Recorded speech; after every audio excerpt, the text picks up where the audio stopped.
So we say welcome to this video broadcast here from Village Media and Thorold News. I'm Ludwig Dreefield, the community editor of Thorold News. I'm here on video chat with Thorold Mayor Terry Ugolini, who's coming to us straight from his home office. I want to start by asking you, Mayor, how are you today?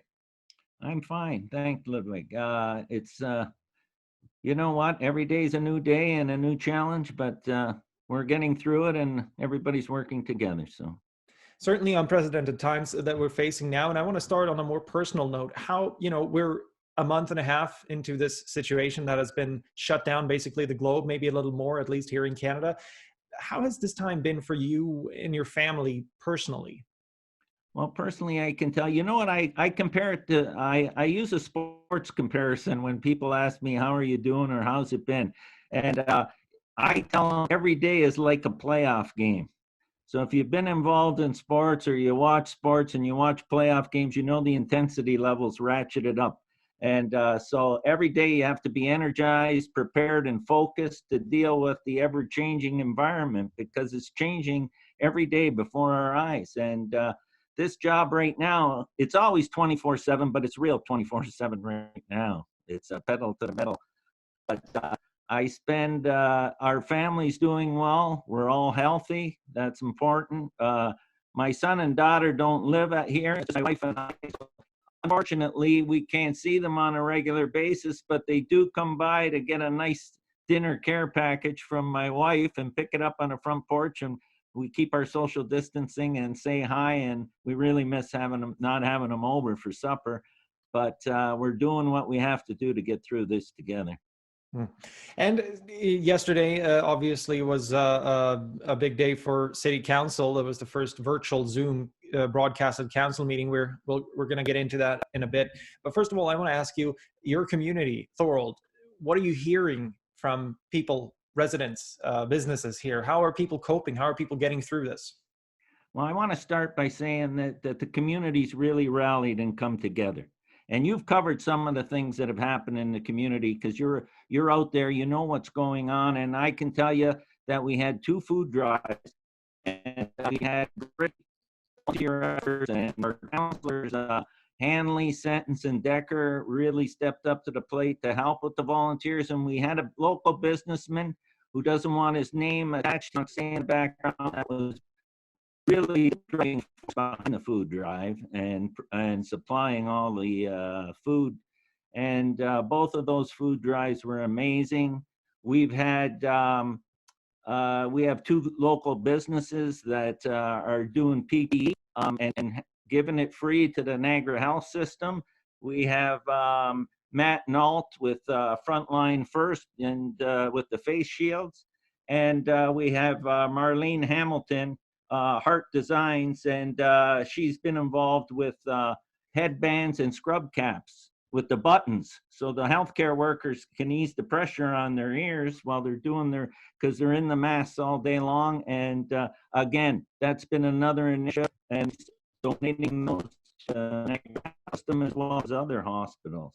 We've had Donnelly's Pub held a takeout turkey dinner on Easter Sunday, and all the proceeds went to community care. $1,500 they donated to the community care from that initiative. We have Impact Promotion and Heart of Niagara Hotels working together on those frontline workers. Our Heroes t-shirts, have you seen those? Oh yeah, I saw them. They look great. We wrote about them the other day in Thorold News. Yeah, they're selling those for $20. $15 of that 20 is going to the Niagara Health System for frontline workers. And the other $5 is just covering the cost. So we're not making any money on this. It's not a great community event. And I could go on with people donating and helping the food banks, helping their neighbors. So I can't say enough about the community. And the community's got behind it. They really appreciate what all levels of government are doing. And they understand that some of the we have to implement some tough measures. They're behind us because they know we're doing it to protect the health and safety of the community and our employees. How sure are you that what the city is doing and what your staff is doing is the right thing at this time?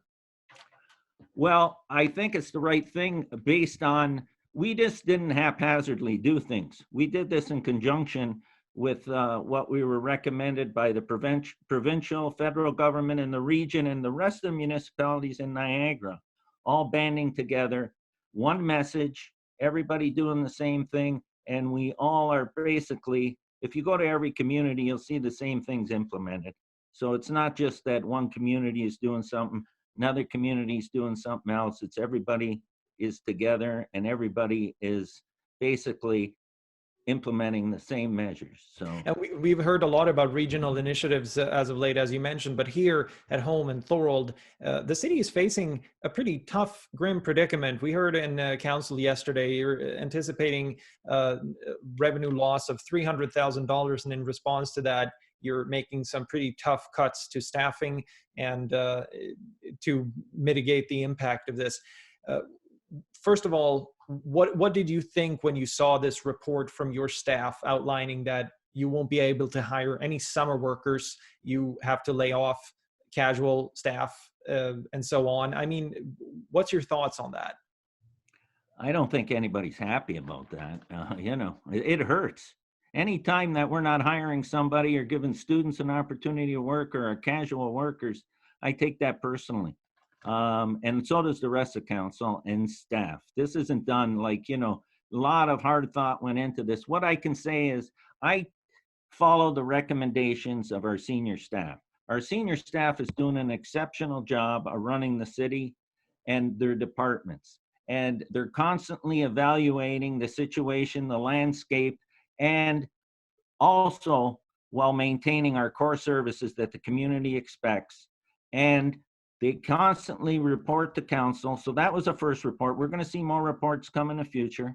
But one thing I can say about the city of Thorold, we've always ran a lean machine. We've never had a large workforce. We run lean and mean. So in these times, we're keeping all our full-time workers and some of our part-time workers, but our casual workers and our students, which we use mostly in the summer because of the extra work outside with grass cutting and everything.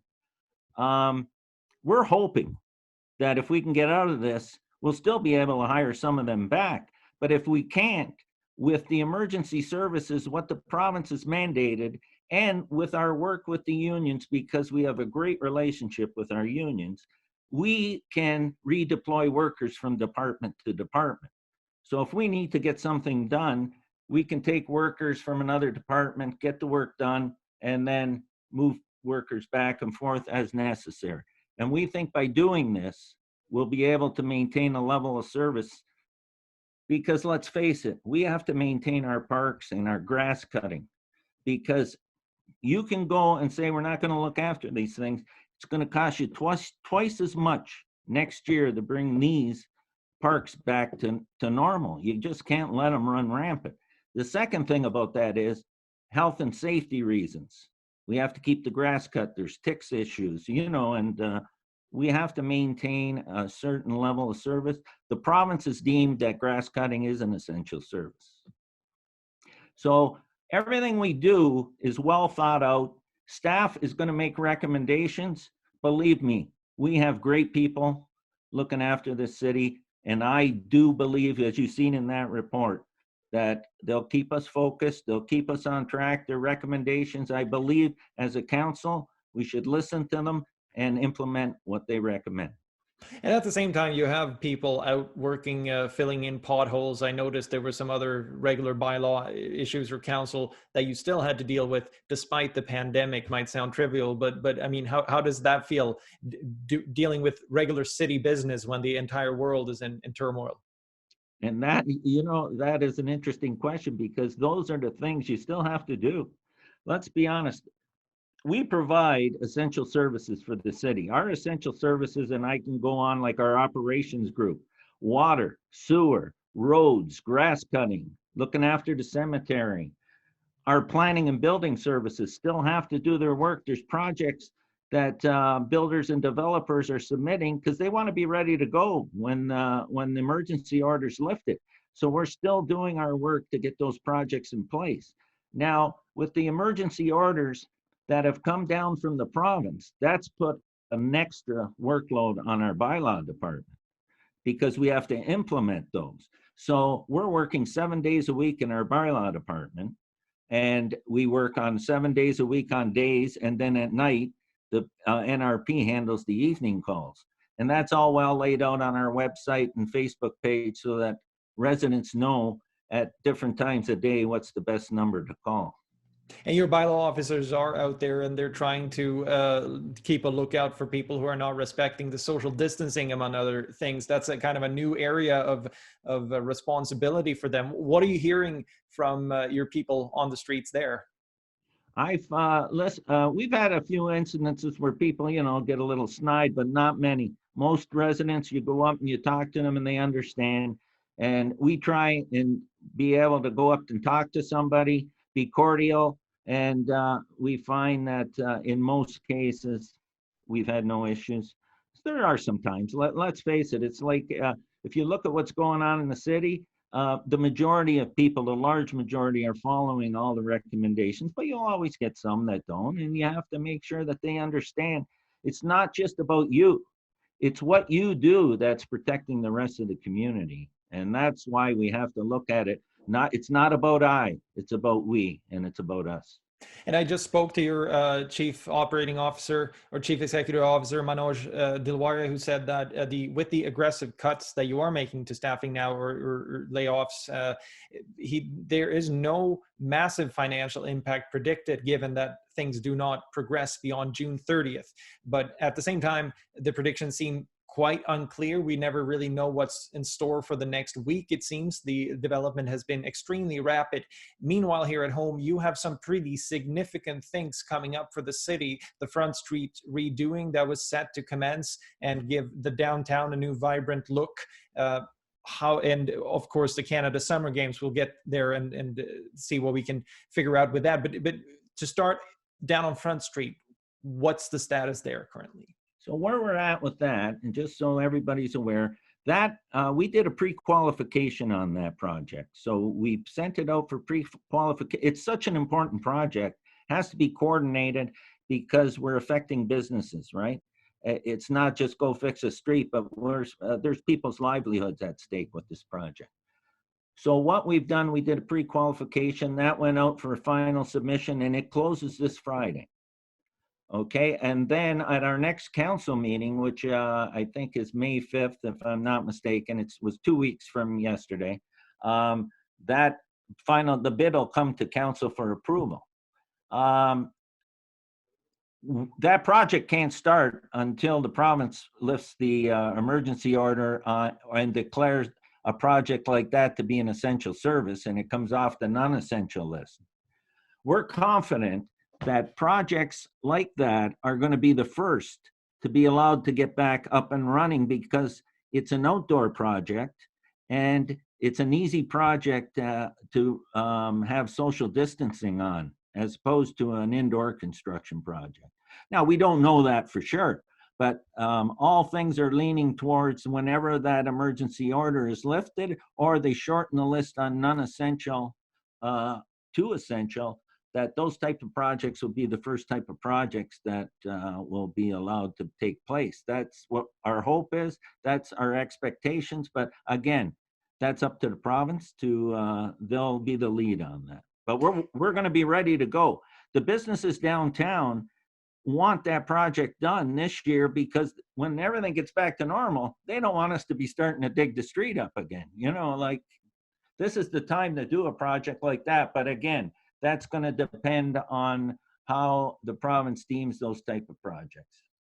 And while that is important for local business and keeping the traffic vibrant and alive for them, walking traffic, more revenue for local businesses, etc., but you have a big project, perhaps a little further down the line in the future, but that both Thorold has a massive economic stake in, and that is projected to bring in pretty significant money to the region. I'm talking about the 2021 Canada Summer Games, of course, a project that is perhaps on very many people's minds now, given that not very much construction can take place.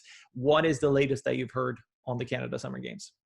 Again, they're in the same ball game as the Front Street project.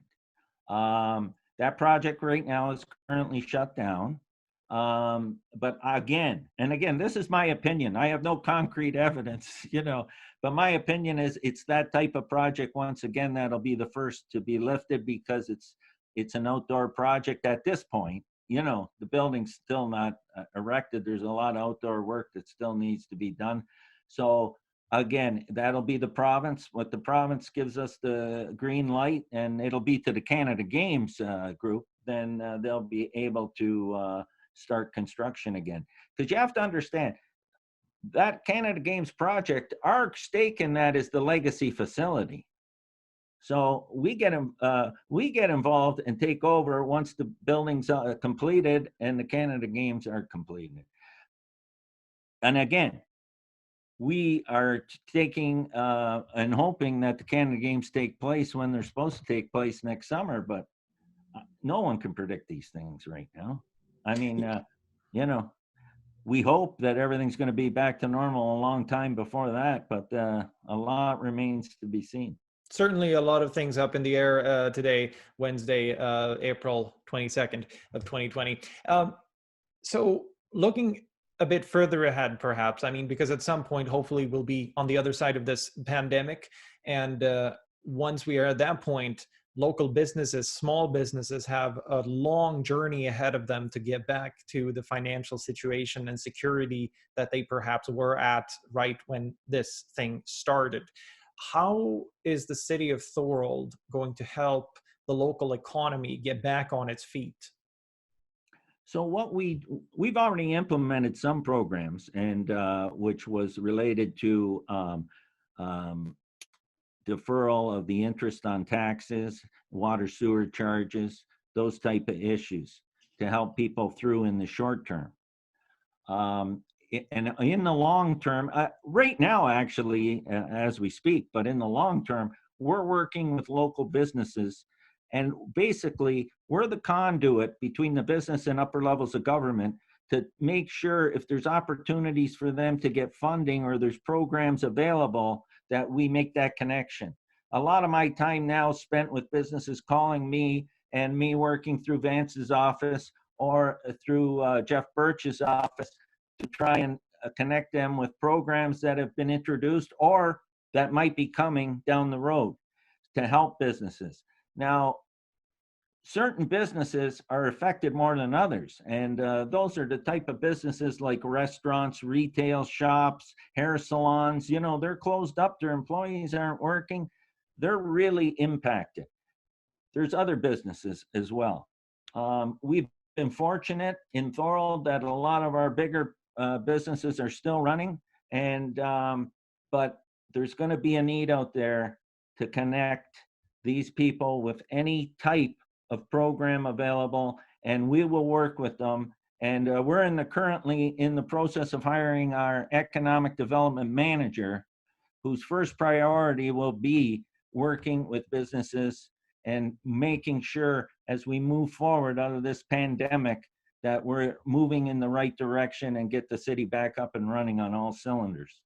It might be a speculative question, but I'm going to ask you to try and bear with me a little bit anyway. How would, envision a year from now, how do you think Thorold will come out of this? And what do you think might be some lasting implications given our position as a hub, perhaps for ferry traffic, for import traffic that goes through the canal, local business, etc.? I mean, talk a little bit about that. I'm confident that we're well positioned. We're well positioned as a city financially. We're well positioned in the city with the growth we're seeing. Even if it slows down a little, the growth is still at unprecedented rates. And we're starting to see the business growth that comes when you get the residential growth.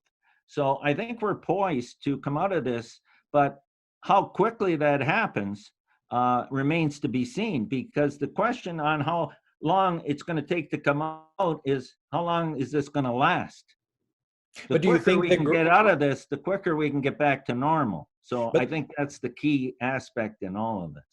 Where does the growth spurt that Thorold was in when all of this started played in? We have seen population predictions of a pretty sizable increase of people moving here, primarily from the larger areas around the GTA. Toronto has been pointed out as a place where families migrate from and come out to our area to settle down for better affordability. Where does that position itself in this current scenario? Well, the growth we're seeing in the city has been unprecedented. And I can give you an example. Last year, for a city our size, we did 800 building permits, which was actually slightly more than the city of Welland, which the city of Welland is quite a bit bigger than the city of Thorold. 600 of those were for residential units. Okay. A lot of that hasn't even shown up on the tax roll yet, because it doesn't show up until people take occupancy and the MPAC assesses the final assessment and they get on the tax roll. I think you'll see a dip, a little bit of a slowdown, but the question again, like I mentioned earlier, is how long will it take to get back to the norm? And the norm, if you look at the way the city of Thorold has been in the last 4 or 5 years, every year has been more than the year before. Last year was a real spike. So even if there's a little bit of a downturn, I still think we're well positioned. But obviously, we want to get back to normal as soon as possible. And we certainly all hope that normal returns sooner than later. Mayor Terry O'Leary, thank you so much for taking the time to speak to us this afternoon. And if there's anything else you'd like to add, please go ahead. I just want to say thank you to the community, and we really appreciate the efforts, but we can't let up. Let's keep on the messaging, stay home Thorold, follow all the regulations of social distancing and washing your hands and all the initiatives that are well laid out. We need to be following those initiatives. Sooner we do that and keep doing it. I shouldn't say do it, we have been doing it. The sooner we make sure that we stay on track, the sooner we're going to be out of this together, and we're going to emerge from this a stronger city. I really believe that. Thank you, Mayor. And I thank you for taking the time to interview me today, and I look forward to many talks in the future. Great. All the best. Thank you.